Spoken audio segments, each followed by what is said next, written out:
The twin suns of Epsilon Prime hung low in the sky, casting a warm golden light over the endless green valleys and crystalline lakes.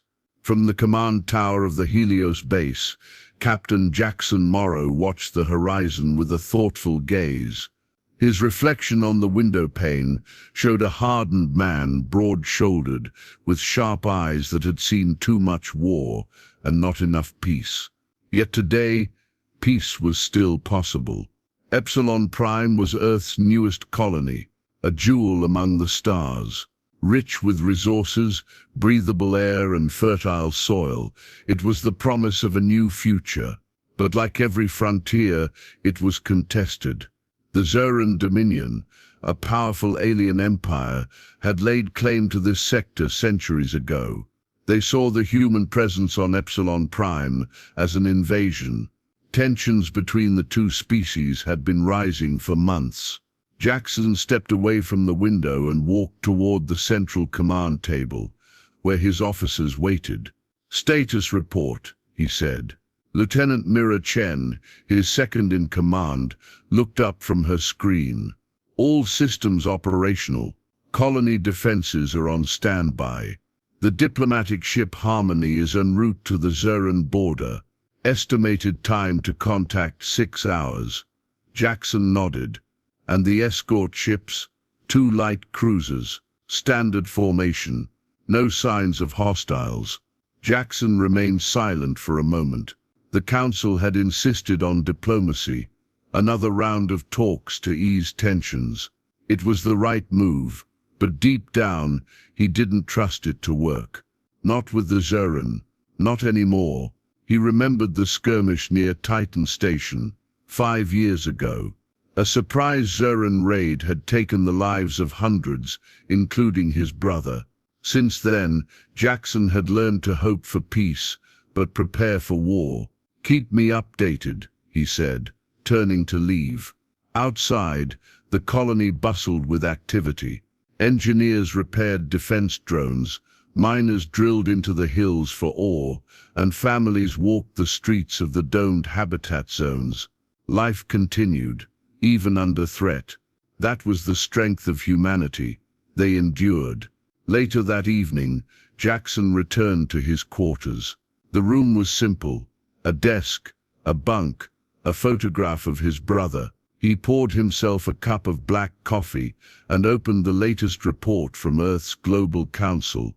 The message was brief. "Captain Morrow, diplomatic mission en route to engage Zeran command. Maintain defensive posture.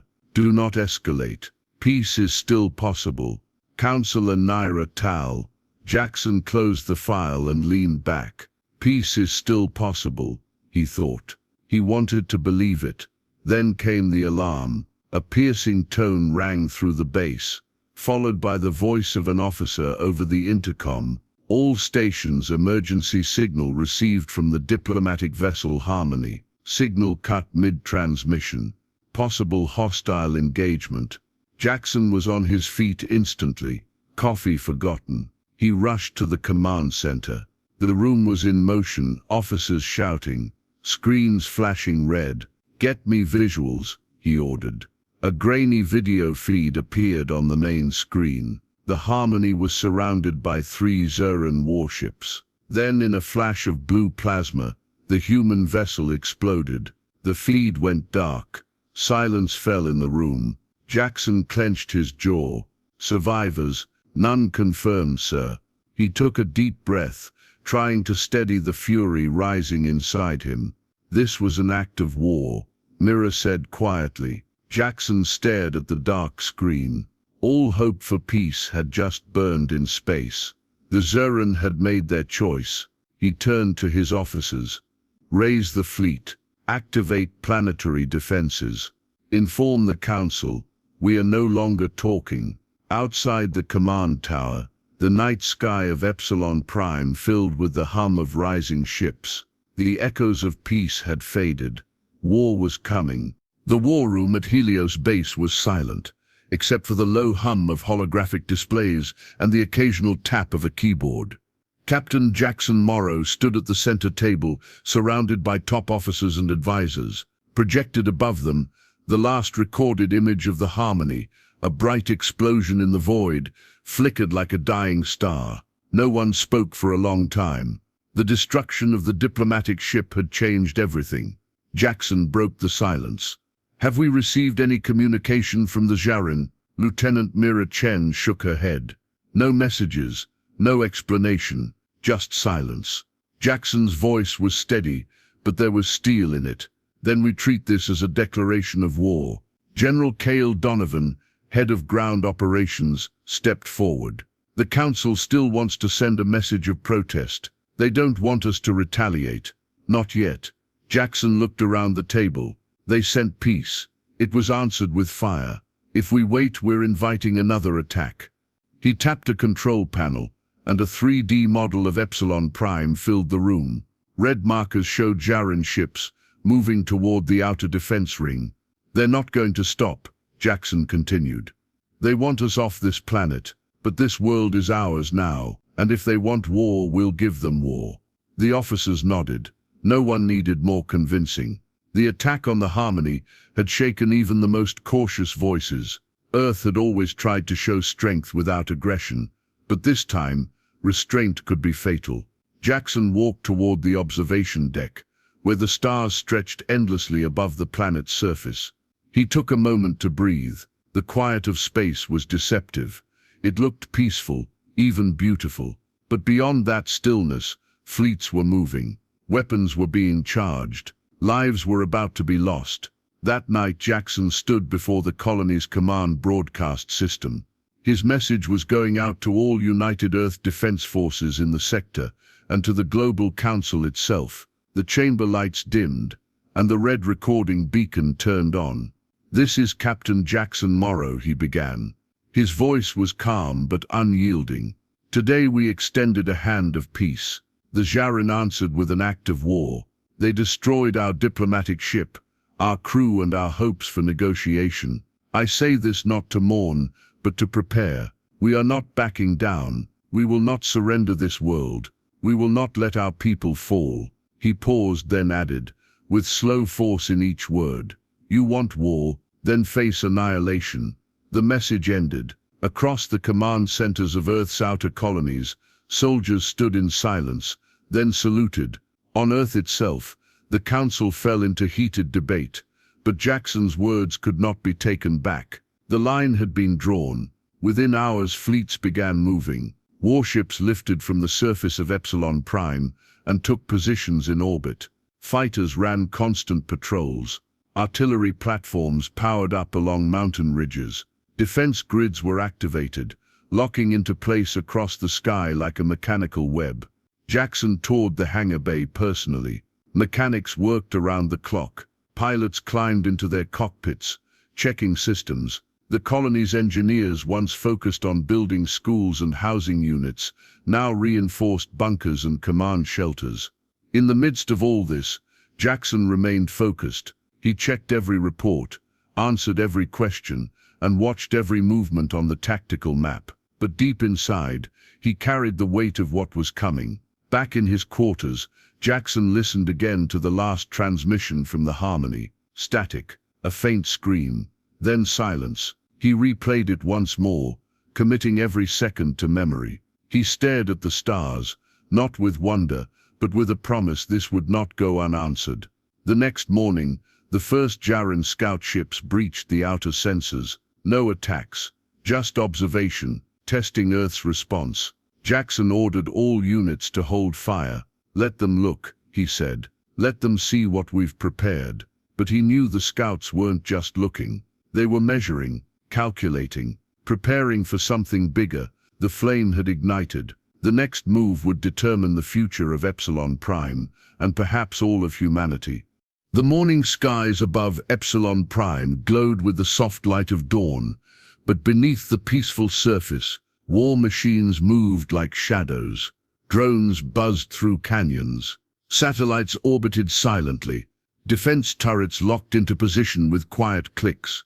The colony was no longer just a home. It was a fortress, Captain Jackson Morrow stood in the subterranean operations center, staring at a new report that had just arrived from Recon Unit Theta 9.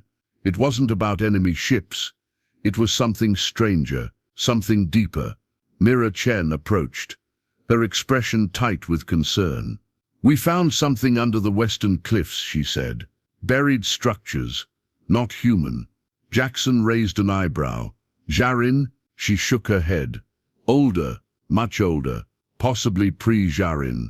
We've picked up faint energy readings, highly unstable." Jackson leaned over the console and examined the images.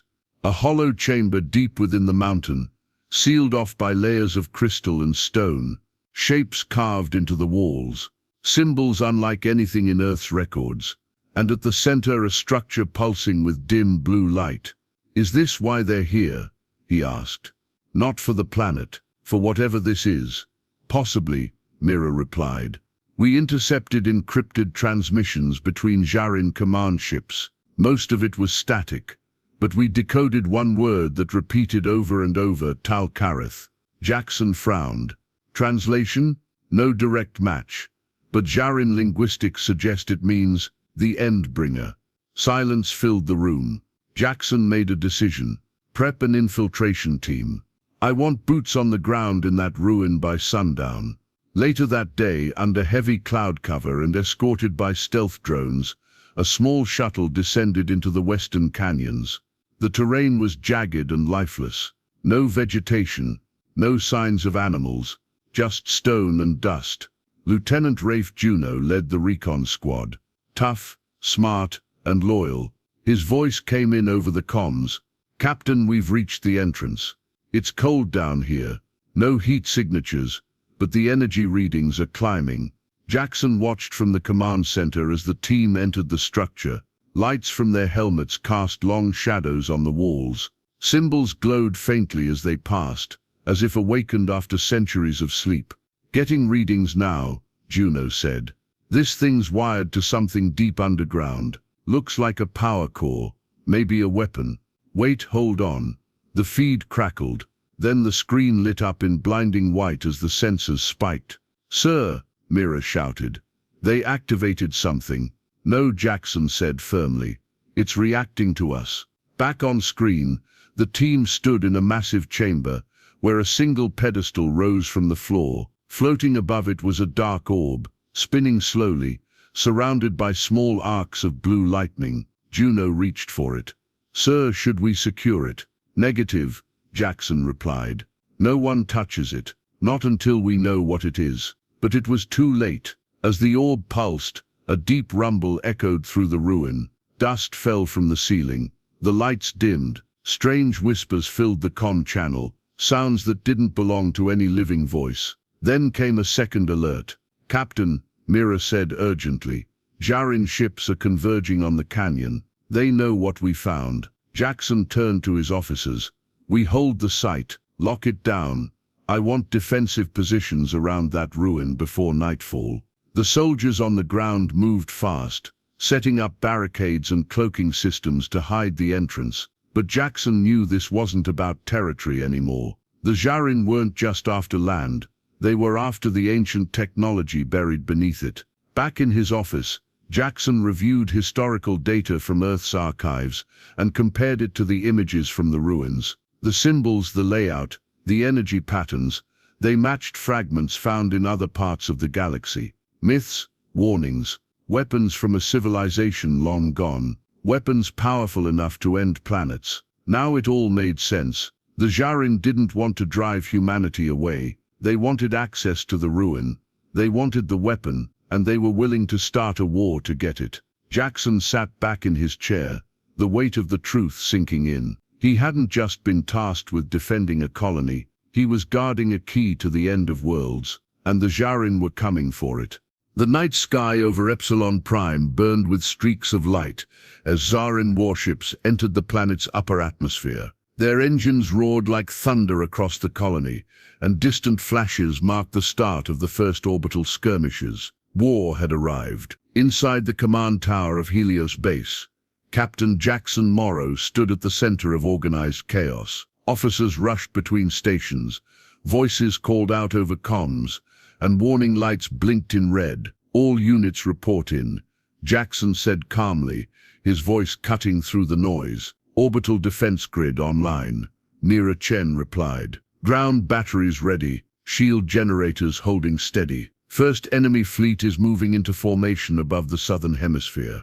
Jackson turned toward the large holomap at the center of the room. Red clusters marked Djarin positions in orbit. Smaller green clusters, Earth's ships, were moving to intercept. He tapped a control panel, bringing up a visual feed from Valor's Edge, his flagship now stationed in high orbit. "Put me through to all ships," he ordered. A short beep signaled an open broadcast. "This is Captain Morrow," he said. "The enemy has come for what we've built, for what we've protected. They think we'll break. They think they can scare us. But they forgot something. This is our world now, and we're not leaving." He paused for a breath. "Stand together. Fight with everything you have. For Earth, for Epsilon Prime." The fleet acknowledged. The message was clear. Moments later, the first major battle began in orbit. Valor's Edge led the charge, flanked by 2 heavy cruisers and a squadron of fast attack ships. Lasers fired in long, bright streaks. Plasma blasts exploded in every direction. The stars themselves seemed to disappear behind the chaos. The Djarin fought with precision. Their ships moved like living creatures, twisting and folding in strange directions. Their weapons tore through shielding like paper. But Earth's fleet held firm, responding with disciplined formations and brutal counterstrikes. Jackson watched the live feeds closely. He wasn't on the bridge of his flagship yet. He was still on the ground, commanding both space and surface operations. He needed to be everywhere at once. "Report from the ruins," Mira said. "Djarin ground forces are approaching fast. Looks like a full assault. Dropships landing in Grid 7. Deploy the 9th Armor Division," Jackson replied. "Tell them to hold the ruins at all costs." In the canyons near the ancient site, Earth's soldiers waited in silence. Tanks rumbled into position behind stone ridges. Automated turrets locked onto incoming dropships. Snipers took positions among the rocks. The air smelled of dust and ion fuel. Then the sky screamed. Dozens of Djarin vessels descended like metal beasts, releasing waves of soldiers onto the battlefield. The aliens moved in armor of deep red and black, their weapons glowing with cold fire. Their battle cries echoed across the valley. The ground lit up as both sides opened fire. Explosions shook the cliffs. Blaster bolts lit the air. Earth's forces pushed back hard, using the terrain to their advantage. The first wave was stopped, then the second, but the Djarin kept coming. Deep inside the ruin, Earth's research team remained at work, trying to understand the ancient weapon. It was still dormant, but barely. Energy readings had spiked again. The orb at its center pulsed more quickly now, almost like a heartbeat. "It's reacting to the battle," one scientist said. "It's waking up. If it activates," another whispered, "it could level the planet." Back at Helios base, Jackson received the update. His jaw tightened. "We hold the line," he said. "If they reach that chamber, it's over." By nightfall, the skies above Epsilon Prime had turned red with fire. Ships fell burning into the oceans. Escape pods scattered across the land. Earth's fleet had taken heavy losses, but they had also dealt them. 3 Djarin warships were destroyed, and many more damaged. Jackson finally boarded Valor's Edge with a small command crew, launching from the surface under escort. As he entered the bridge, his officers saluted. The ship shook from a near miss as they dodged enemy fire. "Status?" he asked. "We're holding position. We can't push forward until we disable their flagship," the pilot replied. Jackson studied the display. The Djarin command ship, a massive vessel shaped like a spinning blade, hovered at the edge of the battle, directing the enemy fleet. "If we can take it out," Jackson said, "we turn the tide." He turned to the weapons officer. "Plot a course. We're going in." As Valor's Edge accelerated toward the enemy flagship, the ship's engines roared louder than thunder. From orbit to canyon, steel clashed with steel. Fire met fire. Epsilon Prime was no longer just a colony. It was a battlefield, and the war had only just begun. The stars above Epsilon Prime burned with the light of war, Trails of smoke marked fallen ships. The atmosphere shimmered with the heat of plasma fire. The battle for the planet had reached its peak, and at the center of it all was Captain Jackson Morrow, standing on the bridge of Valor's Edge, his eyes locked on the enemy flagship. The massive Zarin command vessel loomed ahead, like a floating fortress. Its surface was lined with rotating blade-like wings and glowing red vents. It was a war machine, ancient and elegant in its design, and deadly in purpose. Jackson tightened his grip on the command rail. "Bring us into position," he ordered. "Target their shield core. I want that ship exposed." "Shields at 78%, called Mira Chen, now serving at his side on the bridge. "Weapons systems online. We're taking fire, but we're holding." The ship rumbled as another blast shook the hull. "Keep pushing," Jackson said. "We end this now." Outside the viewport, Earth's remaining fleet rallied around Valor's Edge. Frigates flanked them. Fighters darted forward in tight squadrons, firing precise bursts at the enemy defenses. The sky was a storm of fire and steel.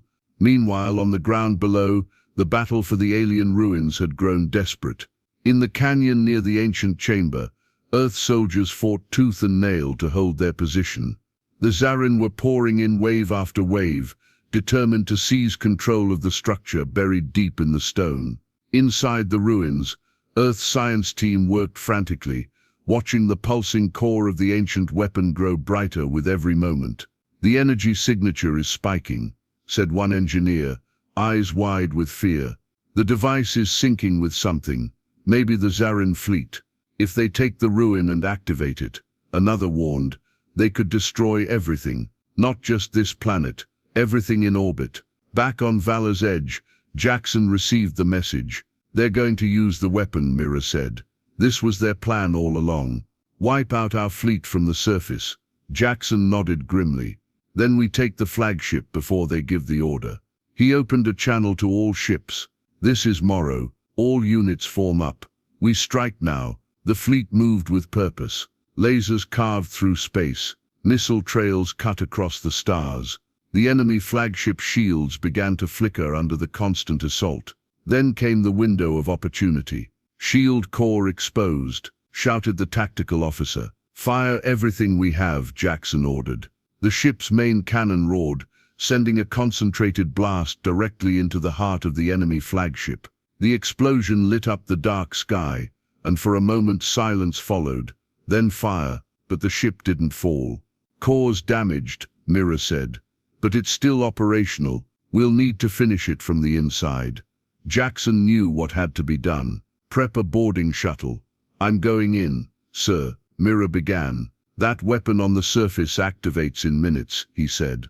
"I need to end this myself." Within minutes, Jackson and a small strike team launched toward the crippled Zarin vessel. They pierced the hull through a side hangar, fighting their way through narrow, shadowed corridors. Zarin soldiers met them with fierce resistance. The fighting was brutal and close. Jackson led from the front, his rifle blazing. They advanced through the chaos, floor by floor, until they reached the command deck. At its center stood High Warlord Vectol, tall and imposing, draped in armor that shimmered like obsidian. His eyes glowed faintly, and his voice was cold and steady. "You should not have come, human," Vectol said. "This galaxy belongs to the strong, and Earth belongs to no one." Jackson replied. Without another word, they fought. Jackson dodged the first blow and countered with a shot to Vectol's shoulder. The alien warlord roared and charged, blade in hand. Their fight was savage, one fueled by purpose, the other by pride. Jackson finally gained the upper hand. He forced Vectol to his knees and aimed his weapon. "This ends now." A single shot echoed through the command deck. Vectol fell. Jackson ran to the control panel. Lights flashed wildly.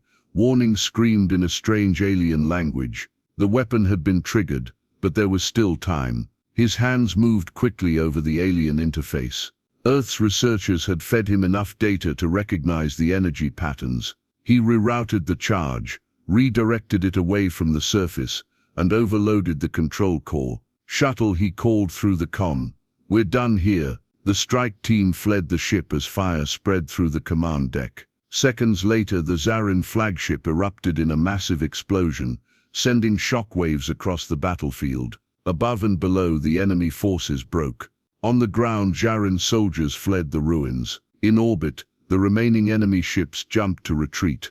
The weapons core inside the canyon dimmed, its threat finally silenced. Epsilon Prime had survived. Jackson's shuttle returned to Valor's Edge. The crew stood and saluted as he stepped onto the bridge. He nodded silently, then turned to look out at the stars, now free of fire. The battle was over. The skies above Epsilon Prime were quiet now. Where once fire had streaked through the air, only smoke trails and drifting wreckage remained. The sun rose slowly, casting pale light over a scarred world. Craters dotted the once green valley floors. Fields were scorched. The mountain ridge near the alien ruins was blackened from fire and plasma. Yet there was peace. On the command deck of Valor's Edge, Captain Jackson Morrow stood alone, looking down at the planet. His uniform was torn, one shoulder bandaged. His face was lined with exhaustion, but his eyes held steady. He had survived, just barely, and so had humanity. "Status report," he said quietly. Lieutenant Mira Chen approached, holding a datapad. "Jaran forces have fully withdrawn. No further enemy signals in this system. Ground teams are clearing out remaining hostiles near the southern ridge. The alien weapon is neutralized. No power signatures detected since the overload." Jackson nodded. "And the ruins? Sealed again," she said. "Our engineers believe the core chamber collapsed after the overload. We're locking the entire site down permanently." Jackson turned back to the viewport. "Good. That weapon should never see the light of day again." Later that morning, a transport shuttle descended from Valor's Edge to the surface. Jackson stepped out into the ash-covered field near Helios Base. Soldiers lined up to greet him. Some stood at attention, others saluted with weary eyes.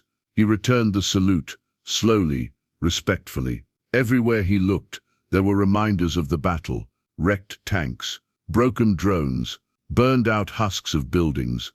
But mixed with that destruction were signs of life.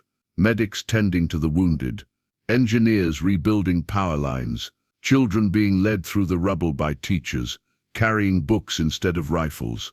War had taken much, but it had not taken everything. Jackson walked to the memorial site, hastily built near the base's central courtyard. A long wall of black stone listed the names of the fallen. Dozens of soldiers stood before it, heads lowered in silence. He stepped closer and placed his hand on the stone. His brother's name was on a similar wall back on Earth. Now more names would join him. Brave men and women who had stood between death and survival, who had fought not for conquest, but for home. Mira joined him, standing silently beside him. "They say this was the worst conflict since the Mars Rebellion," she said softly.